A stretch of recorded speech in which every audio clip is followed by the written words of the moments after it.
Assalamualaikum anak-anak sekalian. Hai, bertemu kembali dalam channel cikgu. Kali ini cikgu akan berkongsi teknik bagaimana kita nak menjawab soalan yang mempunyai rangkai kata, faktor dan juga mempengaruhi. Walaupun dalam bentuk soalan tapi huraiannya masih lagi bersambung dengan video yang lepas iaitu luluh hawa. Jadi cikgu akan jelaskan bagaimana kita nak menjawab soalan yang mempunyai perkataan faktor dan juga mempengaruhi. Jadi untuk jelaskan faktor yang mempengaruhi proses luluh hawa di sesebuah kawasan cikgu akan jelaskan dalam bentuk menjawab soalan supaya kita boleh tengok bagaimana cadangan jawapan yang akan cikgu berikan, yang mana anak-anak sekalian patut mengikuti cara yang cikgu tunjukkan agar anak-anak tidak akan kehilangan markah Okey, soalan ini telah jelaskan faktor faktor yang mempengaruhi proses luluh hawa di sesebuah kawasan Jadi rangkai kata di sini ialah faktor faktor yang mana cikgu rasa anak-anak dah tahu apabila menonton video teknik menjawab cikgu yang mana kita perlu menghuraikan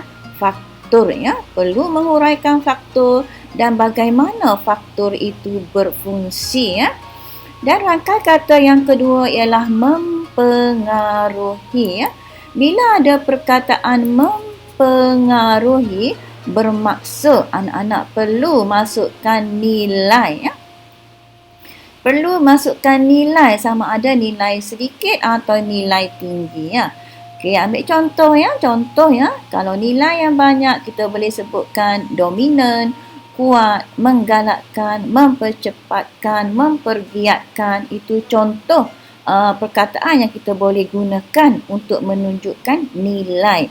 Okey, kalau sedikit kita boleh tambah kurang, boleh sebutkan kurang, lemah atau perlahan. Itu juga contoh nilai yang sedikit Jadi anak-anak mesti memasukkan nilai ini semasa menghurai jawapan atau faktor Dan soalan ini menyatakan bahawa faktor tidak boleh berulang Faktor tidak boleh berulang bermaksud faktor yang telah dihuraikan dalam isi yang pertama tidak lagi boleh dihuraikan dalam isi yang kedua. Kalau kita menghurai faktor yang sama, kita tidak akan dapat markah sebab telah di-awardkan dalam isi yang pertama tadi. Dan sesebuah kawasan ini merujuk kepada kawasan yang anak-anak nak jelaskan mengenai luluh hawa. Okey. Okey, soalannya ialah, sekali lagi cikgu ulang soalannya. Jelaskan faktor yang mempengaruhi proses luluh hawa di sesebuah kawasan. Apabila anak-anak telah mendapat soalan ini dalam peperiksaan, jangan terus menjawab kena faham dahulu seperti yang cikgu dah jelaskan tadi. Terus keluarkan faktor-faktor supaya kita tidak ketinggalan. Okey. Cikgu akan tunjuk contoh jawapan cadangan jawapan yang pertama ialah cikgu masih lagi menghurai dalam bentuk tabel supaya kita terbiasa. Nanti dalam periksa kita tak payah sebut, kita tak payah hurai dalam bentuk jadual macam ni Cikgu buat macam ni supaya kita dah biasa dan boleh menentukan yang mana faktor, yang mana huraian, yang mana contoh supaya kita tidak hilang markah. Okey, faktor yang pertama ialah hujan hujan iaitu hujan yang lebat terutama di tropika lembap melebihi 2600 mm dan turun sepanjang tahun. Itu huraian untuk hujan huraian untuk hujan. Bagaimana hujan ini berfungsi Okey. Jadi apa impak dia? Kesan dia ialah meningkatkan proses luluh hawa kimia seperti proses pengkarbonan. Okey, terbentuknya pandang darat khas. Itu contoh huraian ya. Jadi anak-anak tengok ya, faktornya ialah hujan, huraiannya ialah hujan yang lebat di tropika lembap. Mempengaruhinya ialah meningkatkan proses luluh hawa kimia. Nampak senang sangat ya anak-anak sekalian kalau kita ikut cara yang betul ya. Jadi faktor yang kedua ialah suhu ya. Faktor kedua ialah suhu. Jadi suhu yang tinggi akan mendedahkan permukaan batuan kepada bahangan matahari yang tinggi. Contohnya di kawasan gurun yang menyebabkan berlakunya proses pengembangan dan pengecutan batuan ya, disebabkan oleh berbezanya suhu pada waktu siang dan malam. Okey, suhu waktu siang tinggi, suhu waktu malam rendah ya. Jadi akan meningkatkan luluh hawa fizikal. Okey ya, akan meningkatkan luluh hawa fizikal. Senang kan? Okey, kita juga boleh menghurai ya. Suhu yang tinggi, contoh di kawasan tropika lembap, menggalakkan proses sejatan. Apabila sejatan tinggi menyebabkan berlaku proses pemeluapan yang tinggi dan terbentuknya awan yang banyak. Okey, awan hujan ya akan menyebabkan hujan turun dengan lebat. Jadi, luluh hawa kimia akan meningkat ataupun luluh hawa kimia akan menjadi giat. Okay, ini kalau anak-anak hendak menghurai dari segi suhu yang tinggi yang menyebabkan berlaku sejatan. Okay, jadi anak-anak boleh memilih ya untuk menghurai faktor suhu ni mengikut kehendak anak-anak ya, yang mana anak-anak rasa lebih selesa untuk menghurainya. Tapi yang penting ada nilai dan bagaimana suhu itu berfungsi ya. Nampak senang sangat ya anak-anak sekalian. Okey, faktor yang ketiga ialah faktor litupan tumbuh-tumbuhan ya.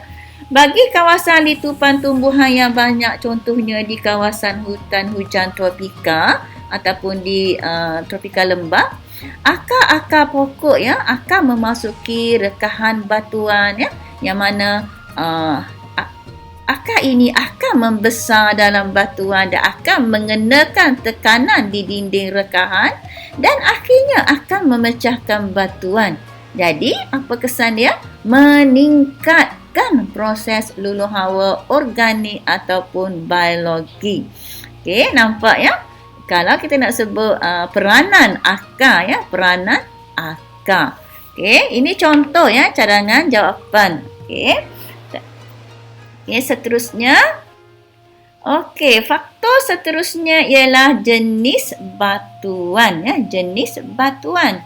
Okey, bagi batuan yang mengandungi kandungan mineral yang berlainan dalam batuan menyebabkan batuan mempunyai ketahanan yang berbeza. Ya, batuan yang tidak banyak mineral seperti batu kapur akan mudah terhakis ya. Dan ini akan menggalakkan. Kita guna perkataan menggalakkan atau meningkatkan proses luluh hawa kimia melalui proses pengkarbonan. Okey, ini contoh jawapan ya, cadangan jawapan cikgu, dan anak-anak boleh berbincang dengan cikgu masing-masing ya untuk memperjelaskan lagi ya. Okey, seterusnya ialah faktor mikroorganisma. Cikgu ambil contoh kulat ya. Kulat yang tumbuh dan hidup di atas batuan akan mengeluarkan asid organik yang akan melarutkan bahan mineral dalam batuan dan akhirnya mempercepatkan luluh hawa biologi ataupun luluh hawa organik, ataupun boleh juga kita masukkan sebagai luluh hawa kimia. Okey. Sebab apa ya? Sebab asid organik ini akan bertindak balas dengan mineral dalam batuan ya. Jadi batuan akan merepuk dan pecah ya. Okey, seterusnya anak-anak sekalian, faktor, ni faktor aspek atau cerun ya. Aspek atau cerun.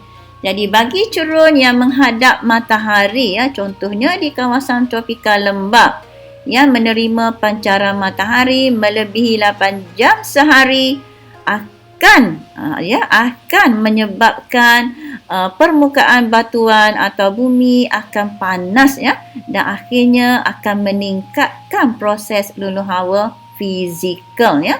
Sebab batuan yang menghadap matahari, cerun yang menghadap matahari ini, batuannya akan mengembang dan akhirnya akan pecah ya. Jadi boleh meningkatkan proses luluh hawa fizikal ya. Kita juga boleh menghurai ya anak-anak sekalian di bawah faktor cerun ini ya, iaitu cerun yang landai akan mengalami proses resapan air yang tinggi. Jadi air yang meresap masuk ini akan memasuki rekahan batuan, lalu bertindak balas dengan mineral dalam batuan, akan meningkatkan proses luluh hawa kimia. Okey, nampak mudah kan anak-anak sekalian?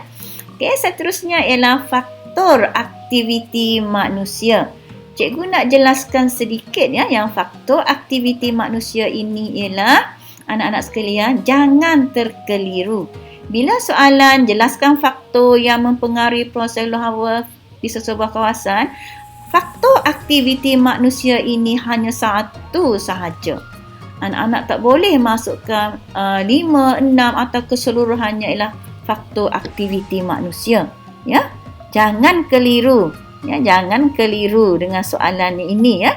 Jadi untuk soalan ini, faktor aktiviti manusia hanya satu sahaja kita boleh masukkan ya. Okey, jadi huraiannya, contoh ya, cadangan jawapan cikgu ialah aktiviti penarahan bukit atau tarahan bukit untuk membina jalan raya akan mendedahkan batuan kepada ejen luluh hawa ya, akan mendedahkan batuan kepada ejen luluh hawa, contohnya suhu hujan ya, akan menyebabkan ataupun menggalakkan luluh hawa fizikal ataupun luluh hawa kimia. Okey, jadi anak-anak boleh menghurai di bawah aktiviti manusia ini yang mana anak-anak rasa selesa untuk menghurai ya. Tapi hanya satu sahaja faktor ya, iaitu faktor aktiviti manusia. Anak-anak juga boleh menghurai penggunaan baja kimia ya, menyebabkan tanah berasid. Jadi apabila tanah berasid akan meningkatkan luluh hawa kimia. Ataupun kita juga boleh menghurai penggunaan racun serangga menyebabkan terbebasnya gas-gas beracun ke atmosfera yang akan bercampur dengan air hujan. Air hujan berasid ini akan bertemu pula dengan contohnya ialah batu kapur, akan meningkatkan aktiviti ataupun proses luluh hawa kimia. Contohnya proses pengkarbonan. Nampak jelas ya anak-anak sekalian? Okey, cikgu harap anak-anak telah faham ya apabila kita nak menghurai aktiviti manusia dalam soalan faktor sahaja ya. Okey, seterusnya faktor masa ya, faktor masa. Okey, masa ini ialah tindak balas luluh hawa ke atas batuan mengambil masa yang lama untuk memecahkan dan merepukkan batuan ya, terutama sekali batuan keras seperti batu igneus ya.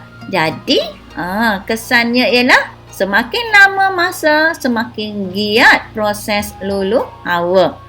Okey, boleh? Senang ya kita menghurai. Semakin lama masa yang diambil, semakin giat ataupun semakin meningkat proses luluh hawa. Sama ada luluh hawa kimia atau fizikal ya. Okey, dan faktor yang terakhir ya anak-anak sekalian, ini cadangan jawapan cikgu ya, ialah faktornya ialah haiwan ya, haiwan. Jadi huraiannya ialah haiwan yang hidup dalam tanah ya, seperti cacing ataupun haiwan yang membuat lubang seperti arnab, ular, biawak ya di dalam tanah, menyebabkan air hujan dapat mengalir memasuki lubang tersebut ya, dan akan bertindak balas dengan batuan ya, dan akan menyebabkan luluh hawa meningkat ya. Contohnya luluh hawa kimia. Okey. Ini huraian yang amat senang ya anak-anak sekalian. Jadi cikgu harap anak-anak boleh menjawab dengan baik ya.